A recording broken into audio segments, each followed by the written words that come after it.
lo que hagan, háganlo con toda el alma. Estas son las palabras que hoy San Pablo dirige a los cristianos de Colosas, haciendo referencia a lo que, esperaba de ellos, ¿no es cierto?, en el nombre de nuestro Señor, con toda el alma. Siempre me impresionaron mucho estas expresiones que aparecen tantas veces, sobre todo en el Nuevo Testamento, ¿no? También en el Antiguo, claro, pero es con todo el corazón, con toda el alma, ese con todo, ¿no?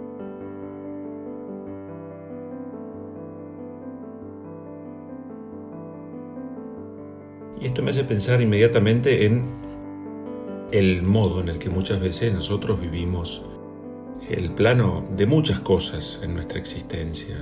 El amor, la amistad, el trabajo, nuestra relación con Dios. Todos esos aspectos que muchas veces están atravesados por la tibieza, por la mediocridad.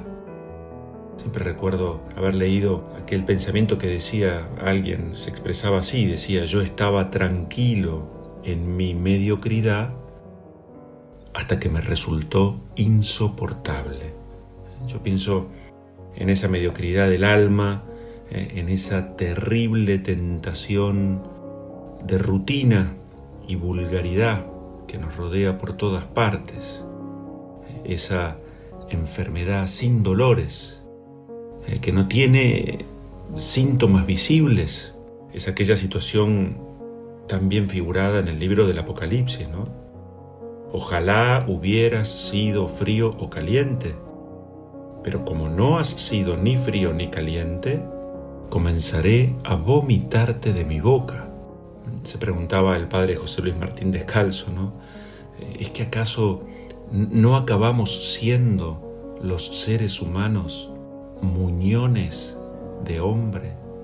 Ni buenos ni malos. Nos dejamos vivir, vivimos sin ilusiones, sin esperanzas, sin aspiraciones a mejorar. Hablamos de fe, celebramos la fe, pero no toca lo profundo del corazón. Decía el poeta por ahí, ¿no? Recuerde el alma dormida. No es lo preocupante que venga la muerte, sino que la vida se marche tan callando. La Pascua es el tiempo para encontrarnos con Jesús como el viviente. Y por tanto, qué lindo sería que pudiéramos acudir a Él como aquel que es fuente de vida, para vivir plenamente, a tope y no de a rachas.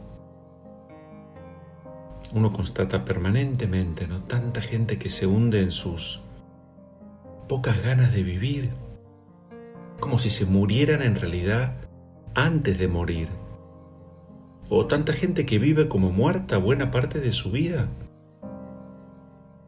Dice por allí algún autor, y cuando llega la muerte ya no tiene nada que hacer porque le dieron todo el trabajo hecho.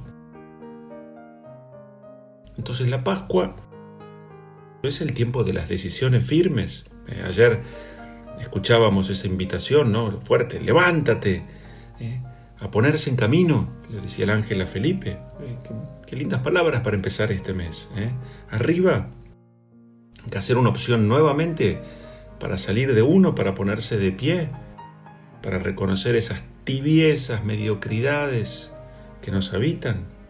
En definitiva, elegir entre una vida vivida o una vida arrastrada entre permanentes dudas, oscilaciones.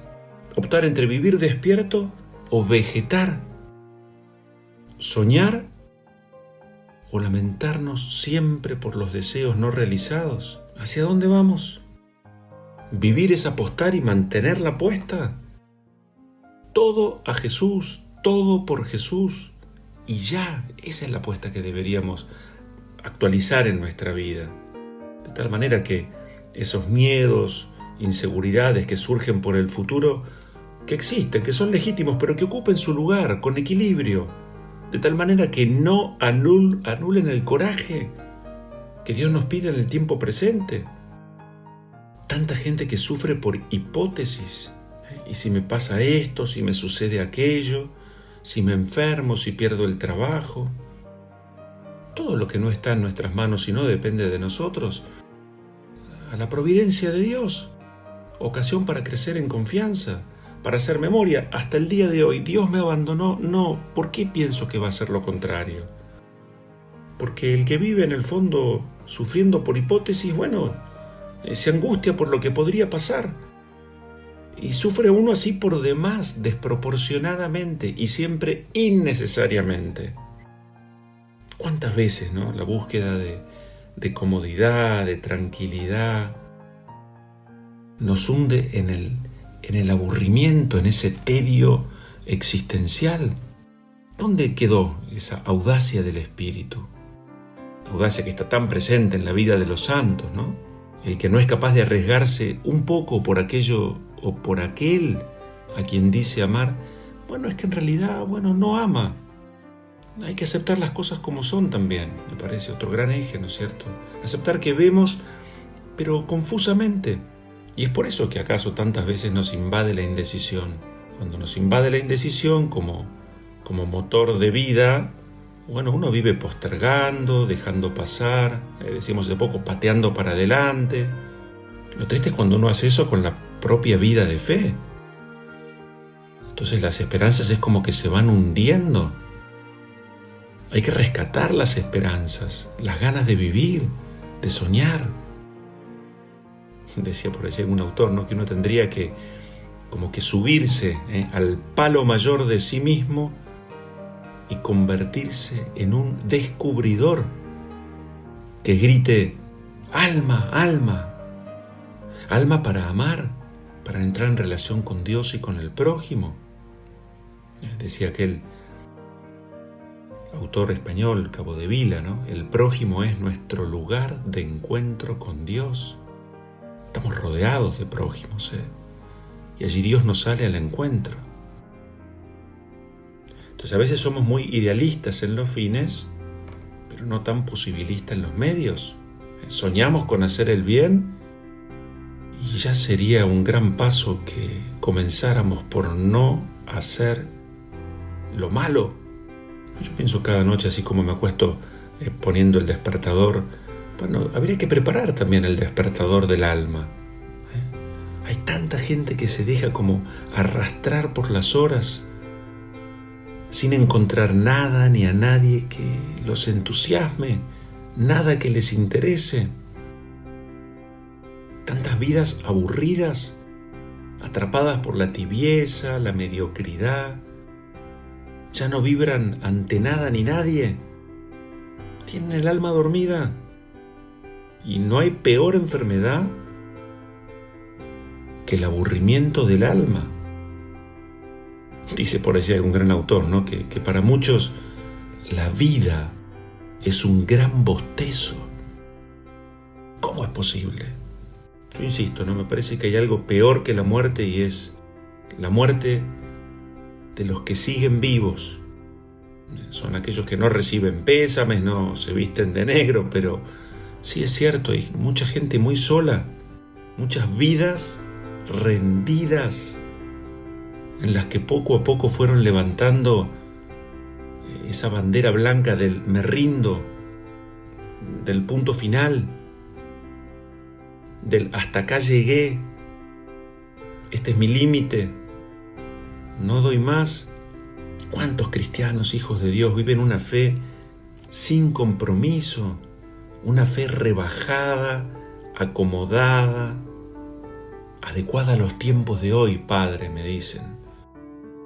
Un cristianismo papilla, mezcla, es cierto, por ahí, de muy buena voluntad, pero de mezcla con nuevas tendencias, modas orientales, nuevas energías. Y así ya no creen en nada sólido ni firme. Todo se ha vuelto light y transitorio. Y así todo es una gran mezcla, una ensalada. A Jesús se lo ha corrido del centro y es uno más entre tantas ofertas religiosas. No es así nuestra fe. Eso es porque hemos caído en la mediocridad, en la tibieza, en el aburrimiento y buscamos novedades. Y la novedad es Cristo el Señor, no hay otra. Es la más sana y es la definitiva. Lo que hagan, dice Pablo a los cristianos de Colosas, háganlo con toda el alma. Hoy día en el Evangelio se nos recuerdan aquellas palabras de Jesús en su Nazaret y no pudo hacer allí muchos milagros por su falta de fe. Hay que pedir este don a Dios, hay que saber recibirlo, querer cultivarlo, darle tiempo para que madure. Hay que salir de esa especie de estado de anemia espiritual. Decía por allí algún autor, ¿no? ¿Por qué será que la gente cree con mayor pasión en las cosas del mundo que los creyentes en las cuestiones de fe? Son como almas sin desdoblar. Aparecen teologías así como de semicristianos, aparecen evangelios rebajados, bienaventuranzas afeitadas, una fe que parece ser vivida en mezquinas cuotas, y así el hombre poco a poco se va acurrucando en su mediocridad y allí van matando la vida lentamente. Uno escucha expresiones, ¿no? ¿Cómo estás? Y la vengo zafando, la voy llevando como puedo, hago lo que puedo.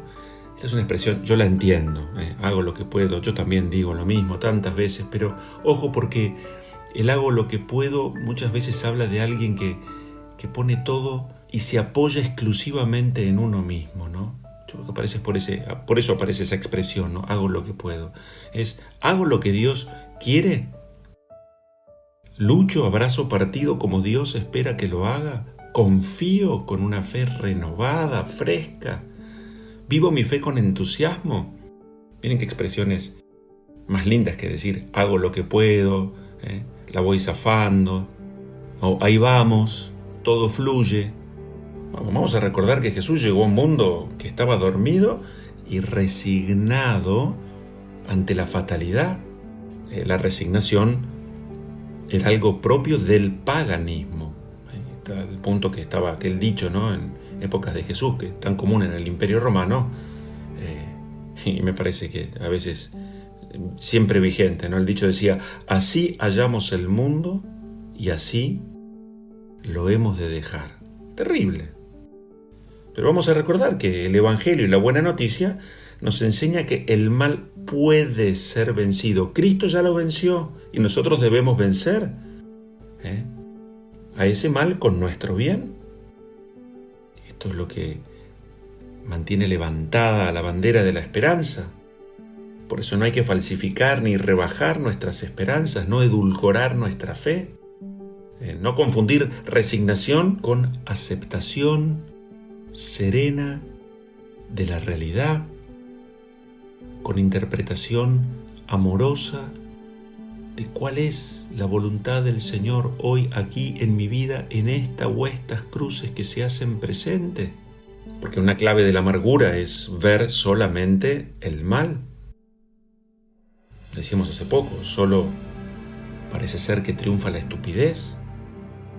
Platón decía, nada de cuanto sucede es malo para el hombre bueno. Imagínense, si a eso le agregamos una mirada de fe, es extraordinario. Entonces, hay gente que parece que tiene enormes zonas de su vida como sin estrenar. Están como poniendo sábanas, como esos muebles ensabanados, en sus propias ilusiones y esperanzas. Y así por miedo, por no querer arriesgar, entierran sus talentos, postergan sus propias vidas, se secan por dentro. Hay otros que se conforman con anestesiar sus vidas, con alcohol, con drogas, con diversiones, pero ese no es el camino de la felicidad que nos enseña Jesús. Entonces tenemos que ser lo que somos apasionadamente. Lo que hagan, háganlo con toda el alma. Hay que admitirlo, sí, yo eso lo entiendo, ¿no? Hay gente que tiene el alma como llena de proyectos y deseos. Esto es cierto, pero prefieren vivir en un rincón abrigado y sin riesgos. Hablan permanentemente de lo que les gustaría hacer, de lo bueno que sería si, de cuántas cosas cambiarían. El estado ideal de vida es el que hoy tenemos, el que nos permite respirar y vivir, amar y perdonar, hacer el bien al prójimo, abandonarnos en las manos de Dios. No hay ningún día más perfecto que hoy, porque esta es la clave de la alegría. Por allí hay un pensamiento que dice, ¿no?, que la gloria de Dios es el hombre viviente. Entonces la clave de la alegría es descubrir que tenemos alma. Hay que explorar esas dimensiones del espíritu, atrevernos a creer que no es que la vida sea aburrida, es que la hemos hecho aburrida nosotros. No vivir a media asta. Hay gente que se va a morir, dice José Luis Martín Descalzo, sin llegar a estrenarse. Se cuidan, se ahorran, se conservan. Entonces, ojo con la tibieza. La tibieza, o el tibio más bien, es aquel que se asusta cuando ve a aquellos que tienen espíritu heroico. El tibio es aquel que no hace olas en el mar de la vida. Es aquel que precisamente, dice la expresión, le resbala la vida. Es el que busca complacer a los demás, en lo bueno y en lo malo. Ese no es el camino del santo. La santidad pide hacer olas, dejar pozo, dar testimonio valiente, coherente, alegre de nuestra condición de hijos de Dios. Decíamos hace poco hablando de la santidad. Santo es aquel que vive la urgencia de la propia conversión. Hoy empiezo mi conversión, decía San Antonio. La tibieza es cáncer en la vida espiritual. El tibio vive solamente en la dimensión, cierta dimensión, del pecado mortal. Los pecados veniales, justamente porque esa tibieza lo fue llevando de peor y en bajando, no le importa. Lo cierto es que los pecados veniales, esas pequeñas faltas, hacen mucho daño al alma. Si no, pregúntenle a alguien que tiene cultivos el infinito daño que puede hacer una enorme cantidad de langostas, por más pequeñas que sean en sus cultivos. Hay que atrapar las pequeñas mariposas que destruyen la viña. San José María decía, qué poco amor de Dios tienes cuando cedes sin lucha, porque no es pecado grave. ¿Te aburres? Es que tienes los sentidos despiertos y el alma dormida. Temo al Señor que pasa y a quien no puedo reconocer por mi pecado, decía San Agustín. La tibieza se manifiesta, por supuesto, cuando uno empieza a descuidar la vida espiritual, cuando uno empieza, por ejemplo, a hacer confesiones cada vez más aisladas en el tiempo, cuando uno empieza a hacer depender el vínculo con Dios por los propios sentimientos, si no lo siento no lo busco. La tibieza se manifiesta en los ambientes en los que nos movemos, en las conversaciones que tenemos día a día. La tibieza se manifiesta en esa falta de espíritu que me hace vibrar, arder por las cosas de Dios. Y yo entonces, caigo en el mismo pecado una y otra vez y me da lo mismo. Camino con un espíritu derrotista, ¿no? Entonces la tibieza se combate, la tibieza, la mediocridad, podríamos decir así, se combate cuidando la vida de oración, la vida sacramental, respetando un plan de vida, confesándome frecuentemente, acostumbrarme cada día a repasar la jornada con una mirada de fe. Eso es el examen de conciencia. Viviendo la caridad fundamental, siendo sincero con Dios, con los demás y con uno mismo, haciendo crecer la devoción a nuestra Madre del Cielo, la Virgen María, reconociendo los talentos, las virtudes y los dones para no enterrarlos, haciendo el esfuerzo de dejar, decíamos, a pico y pala, a brazo partido, algún vicio, algún idolito, no pactar con nuestras imperfecciones, intentando no vivir conforme al espíritu del mundo, sino al espíritu de Dios. Abandonar, salir, dejar esos ambientes tan superficiales y frívolos. Recuperar el espíritu de lucha. Aprender a hacer silencio, encontrarme con Dios en la riqueza de su palabra. aceptar la lenta maduración de las cosas, ser paciente con Dios, con el prójimo, pero también con uno mismo. Fomentar en el propio corazón las cosas limpias, las miradas limpias, las conversaciones puras. Quien no siembra virtud no va a cosechar virtud. Le pedimos al Señor entonces, con toda el alma, como recomendaba allí San Pablo a los cristianos de Colosa, que nos permita el Señor vivir nuestra vida a pleno, dejar pozo, vivir con hondura, con ganas, con entusiasmo, poniendo la mirada en lo definitivo. Le pedimos a Dios que nos acompañe en este buen propósito con su bendición, el que es Padre, Hijo y Espíritu Santo. Amén.